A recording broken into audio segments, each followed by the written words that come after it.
બ્રેકમાં counter છે, અહીંયા એરડામાં શું કરવું જોઈએ અત્યારના, કુનાલ? વેલ, પોઝિશન જે છે એને હોલ્ડ કરીને રાખો, એક્ઝિસ્ટિંગ પોઝિશન.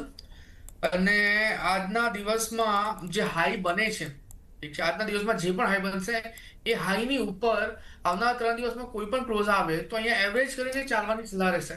મને એવું લાગે છે કે આવનારા દિવસમાં 151 થી લઈને 165 સુધીના લેવલ તમને અહીંયા આવતા જોવા મળી શકે છે. અને ડિવિડન્ડ પણ ડિક્લેર થવાનું છે, એટલે સારું એવું ગેઇન તમને ડિવિડન્ડ પ્લસ કેપિટલ ગેઇન પણ બંને મળી શકે છે. તો આજના દિવસના એક વખત હાઈની રાહ જુઓ. જે હાઈ કન્ફર્મ થશે એના ઉપર ક્લોઝ આવશે તો બ્રેકઆઉટ પ્લસ કન્ફર્મેશનના બેઝ પર મીન ટાઈમ પર 151 165 સુધીના લેવલ ઈડા તમને બતાવી શકે છે.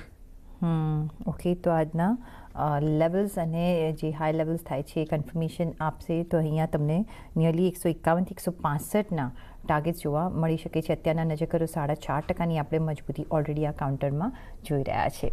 પણ એ સાથે જ એક બ્રેક પણ અહીંયા લઈ લેવાનો છે. બ્રેક લઈને પાછા ફરીશું. જોડાયેલા રહેજો અમારી સાથે.